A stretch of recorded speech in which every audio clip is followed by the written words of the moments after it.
Assalamualaikum warahmatullahi wabarakatuh. Waalaikumsalam warahmatullahi wabarakatuh. Pada kesempatan kali ini, sebelum memulai sesi wawancara yang akan dilakukan oleh kelompok kami, izinkan kami memperkenalkan diri kami masing-masing. Perkenalkan, nama saya Amanda. Perkenalkan, nama saya Fendri Sinaga. Perkenalkan, nama saya Maratun Mukaroma dengan NIM 04111005. Terima kasih. Selanjutnya, perkenalkan, nama saya Maulana Farid Rizky Fauzi. Dan selanjutnya, perkenalkan, nama saya Wandana Lestari dengan NIM 04211032. Dan juga teman kita yang bernama Tri Yuliana, yang pada kesempatan kali ini ia berhalangan hadir dikarenakan satu dan lain hal.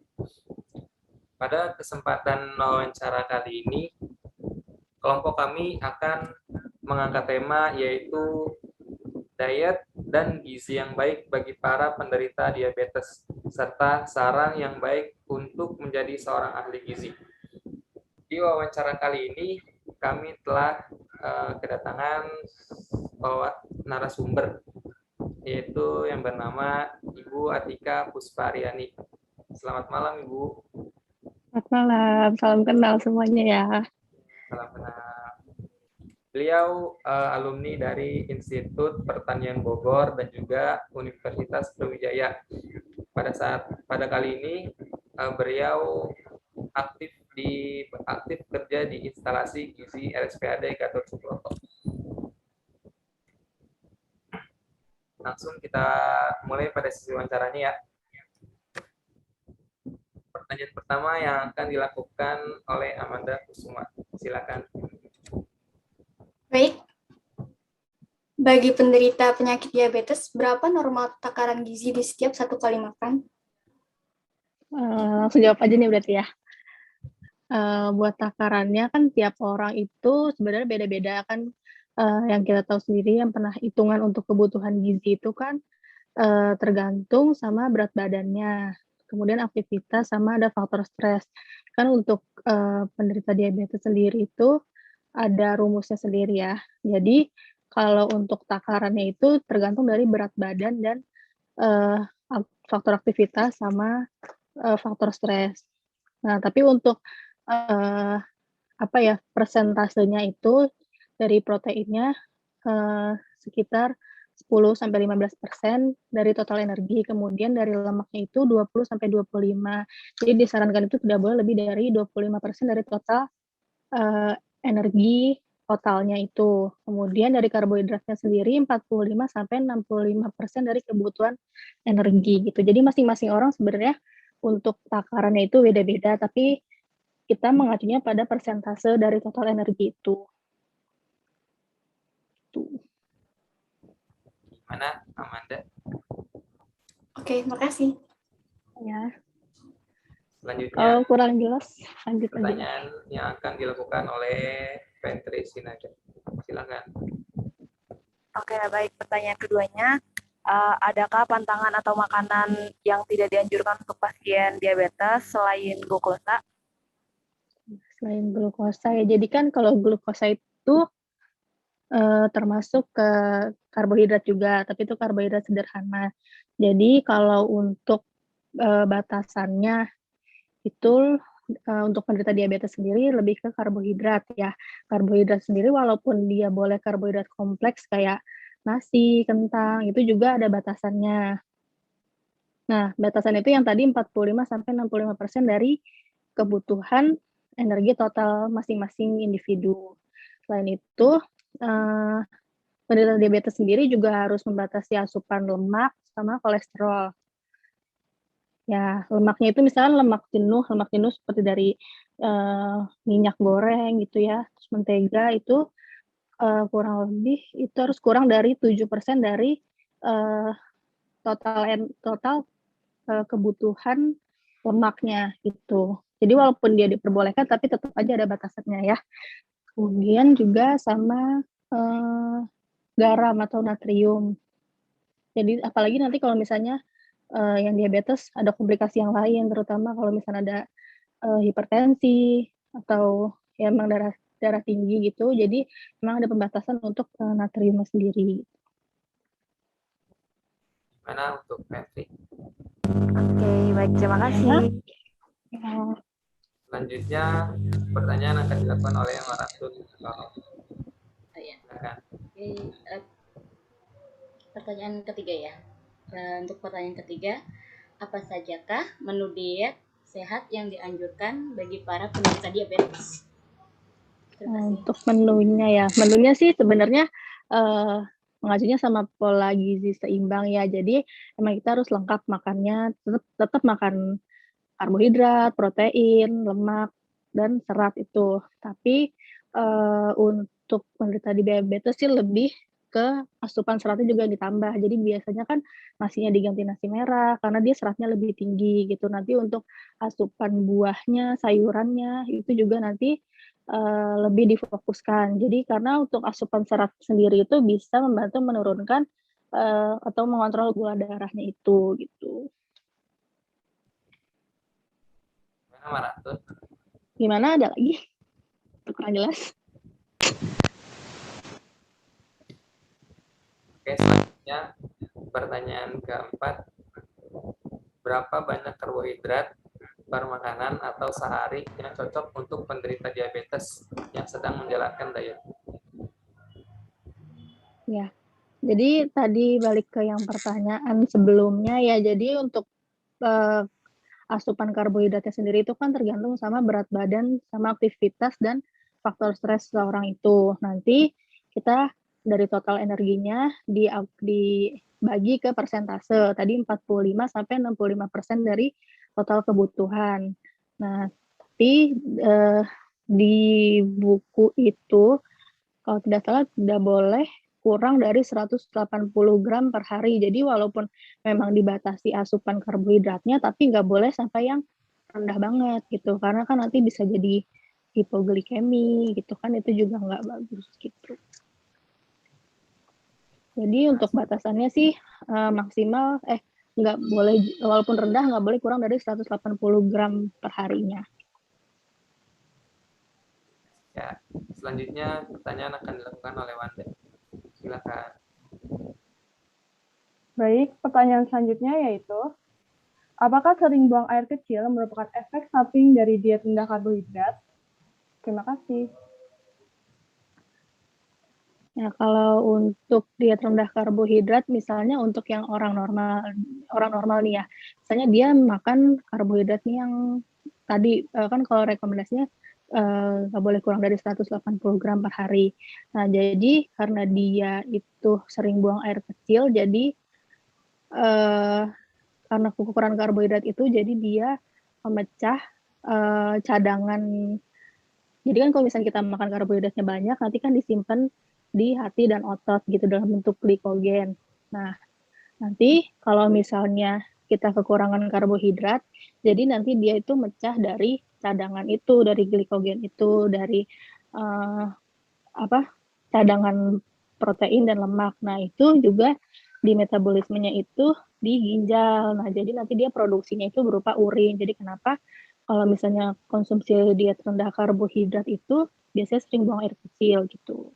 Nah, tapi kalau misalnya untuk yang penderita diabetes sendiri itu kan sebenarnya dia juga sering buang air kecil, tapi karena itu lebih ke gula darahnya yang tinggi. Nah, gula darah juga kalau misalnya terlalu tinggi sama dia itu semua kelebihannya itu nanti disaring di ginjal. Nah, nanti kalau misalnya masih kelebihan juga, jadi dia dibuang melalui urin gitu. Jadi produksi urinnya jadi lebih banyak atau lebih sering gitu. Karena dia untuk membuang kelebihan gula darah tadi. Gimana Wanda jawabannya? Ya, sudah jelas. Terima kasih. Sama. Pertanyaan selanjutnya kembali dilakukan oleh Amanda Kusuma. Silakan. Dari pengalaman Anda menangani diet untuk seseorang penderita diabetes, hal apa yang paling sulit selama Anda menangani pasien? Dan bagaimana Anda menanganinya? Serta solusi apa agar pasien nurut sama anjuran diet yang diberikan? Kalau untuk ke pasiennya sendiri itu, kalau yang pasien diabetes itu lebih ke untuk merubah kebiasaannya, kebiasaan makan, terus kebiasaan untuk pola hidupnya, karena kan harus dibarengi sama aktivitas atau olahraga gitu. Nah, yang agak susahnya itu untuk biar merubah pola makannya. Jadi misalnya emang kebiasaannya makannya itu yang gula atau yang tinggi karbohidrat. Nah, ini kurang biasa gitu makan ini. Jadi kayak kaget gitu karena harus tiba-tiba mengurangi gitu. Nah, jadi kadang-kadang misalnya udah nih kalau misalnya di rumah sakit mungkin dia bisa ngontrol makanannya karena dapat makan dari rumah sakit. Nanti dia pulang berubah lagi makanannya gitu. Nanti jadi biasanya kayak gitu juga berulang-ulang sih masuk ke rumah sakitnya karena kasus yang sama gitu. Nah, kemudian buat solusinya sih, jadi harus lebih sering-sering apa ya, lebih sering diingatin itu, dimotivasi.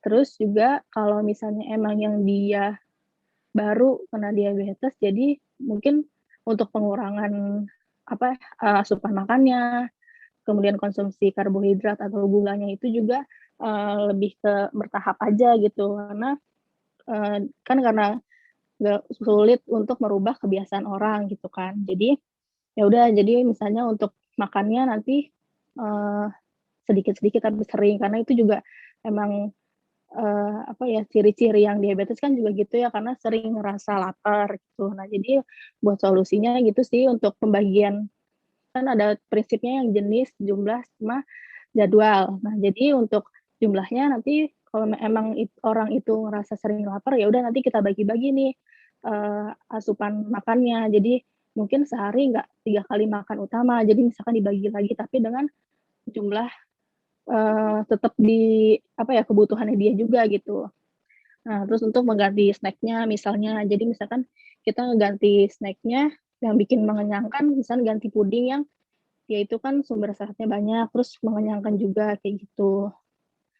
Untuk kayak lebih ngerubah apa sih, untuk merubah kebiasaannya sih lebih ke sering dimotivasi aja sih gitu. Sama ingetin aja tujuannya dia buat nurunin gula darah kan, jadi maksudnya dia juga lebih enak kan buat hidup sehari-harinya gitu. Makannya jadi lebih enak, badannya lebih enak kayak gitu sih. Bagaimana Amanda jawabannya? Terima kasih. Sama. Pertanyaan selanjutnya yang akan dilakukan oleh Petri Sinaga. Silakan.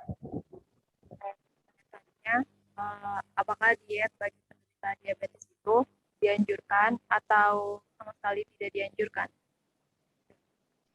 Diet untuk diabetes maksudnya ngikutin diet diabetes atau orang yang diabetes itu diet dengan kayak apa ya, ngurangin makan banget gitu? Apa ngejalanin dietnya diabetes?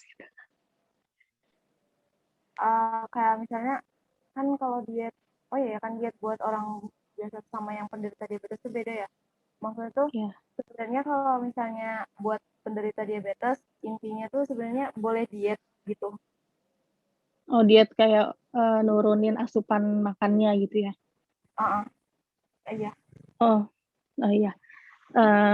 Itu sih kalau misalnya untuk ngurangin asupan makan tergantung sama berat badan kan, jadi di situ juga di rumus untuk kebutuhan energinya itu nanti ada faktor untuk koreksi berat badan. Jadi kalau emang orang itu kelebihan berat badan, jadi di situ ada koreksi untuk pengurangan energinya. Jadi dari situ sih, karena kan juga nanti tujuannya buat menormalkan status gizinya kayak gitu. Gitu. Jadi lebih ke penurunan, ngebantu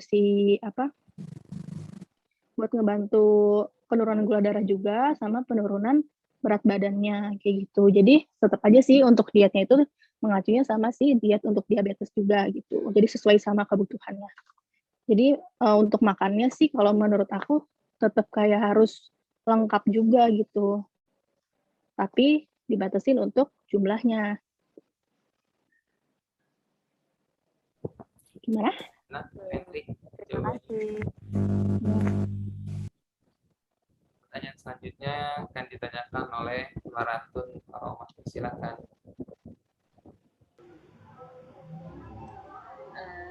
Untuk selanjutnya, ketika narasumber menangani pasien diabetes yang sedang diet, apa saja keluhan-keluhan yang sering diajukan oleh pasien tersebut?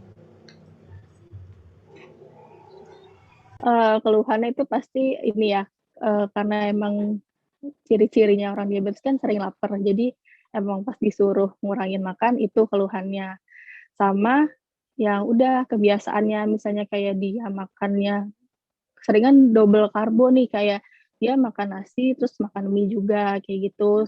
Jadi lebih ke nggak sadar, nggak ngeh gitu kalau misalnya itu yang dia makan itu double karbo gitu. Ya udah, jadi kayak lebih sering harus digali aja sih kalau misalnya makan tuh jangan campur-campur. Misalkan kayak kita makan nasi uduk terus nanti ada bihunnya lagi, ada mie, ada kentang baladonya gitu kan, itu kan berarti kan karbohidrat semua. Nah, kalau misalnya udah, jadi kita kayak cari alternatif kalau misalnya emang dia mau makan itu semua, jumlah-jumlahnya aja yang dibagi-bagi gitu. Jadi misal nasinya yang harus 1 centong, nanti ya udah kalau dia tetap mau pakai bihun, dikurangin lagi. Jadi misal nasi cuma setengah. Jadi nanti biar dia bisa disubstitusi pakai jenis karbohidrat yang lain kayak gitu. Jadi maksudnya biar si pasiennya juga nggak ngerasa kayak apa ya, kayak ngerasa nggak boleh makan apa-apa gitu. Jadi tetap boleh makan tapi jumlahnya aja yang diperhatiin gitu. Gimana, Maratun? Gimana Maratun?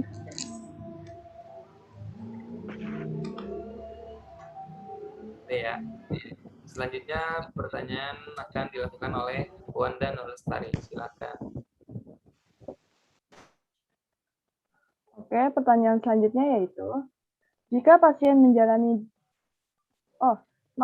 yang selanjutnya yaitu menurut Anda, bagaimanakah sikap dan karakter yang harus dimiliki bagi seorang ahli gizi yang baik? Terima kasih. Ya, sikapnya mungkin kayak nggak ngejudge gitu ya. Misalnya ada pasien yang makannya emang kayak kurang bagus gitu, ya udah maksudnya bukan nyalain, "Bu, makannya jangan kayak gini," kayak gitu. Maksudnya jangan merasa dia kayak melakukan salah banget gitu ya. Jadi lebih ke motivasi sih, terus sama, pinter-pinter untuk nyari alternatif, soalnya kan kayak kebiasaan makan orang itu beda-beda gitu. Jadi kalau misalnya kita mau ngasih, eee, solusi, itu disesuaikan sama kebiasaannya dia. Jadi biar dia juga nggak ngerasa berat buat ngerubah, eee, pola makannya gitu, perilakunya gitu sih. Sama harus kitanya juga kayak apa ya, sabar-sabar buat ngingetin mereka gitu deh.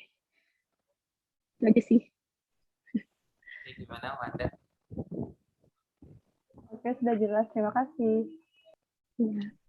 Selanjutnya, mungkin ini jadi pertanyaan terakhir di sesi wawancara ini ya, buat Ika. Karena waktu Iya, juga. silakan. Jadi, pertanyaan terakhir, apakah ada motivasi tersendiri dari Anda yang membuat kita sebagai mahasiswa baru dari Prodi Gizi untuk jadi lebih bersemangat menjadi seperti Anda lulusan ilmu gizi? Ya, kalau misalnya bikin semangat itu kita harus apa ya, merasa emang itu passion sendiri. Jadi pasti kalau misalnya itu ngerasa emang kita mau ke situ tujuannya, terus emang cita-citanya ke arah situ, pasti ada kita semangat terus. Sama tujuannya misalnya emang kita mau ngebantu ngebantu orang gitu kan. Maksudnya kan kalau misalnya kita untuk ngerubah perilaku orang biar jadi lebih sehat, itu kan sama aja ngebantu ya. Jadi maksudnya kita lebih punya tujuan ke situ sih. Jadi biar nanti ngejalaninnya juga kalau udah lulus jadi kayak lebih ikhlas gitu. Soalnya nanti kan bakal ngadepin orang-orang kan beda-beda nih. Ada yang gampang dibilangin, ada yang susah kayak gitu. Jadi kita juga harus apa ya, harus tahan-tahan dan ya udah gitu, harus sabar. Kalau misalnya untuk jadi apa yang masih belajar sekarang gitu kan, mau jadi lulusan gizi, harus semangat aja sama segala macamnya sih, tugas-tugasnya, terus mungkin pelajarannya kayak gitu. Cuma nanti pasti bakalan kepake gitu. Apalagi kalau misalnya kita sering-sering latihan, nanti kalau misalnya udah praktek di amalin ke ilmu yang benerannya, jadi nanti kayak udah otomatis aja gitu, karena kita sama aja kayak latihan gitu. Itu aja. Baik, buat Tika, sangat menginspirasi banget ya motivasi ini. Cukup ya jawabannya ya. Semoga kita semua jadi terinspirasi ya oleh jawaban buat Tika dan juga menambah ilmu kita. Amin, semangat ya semuanya.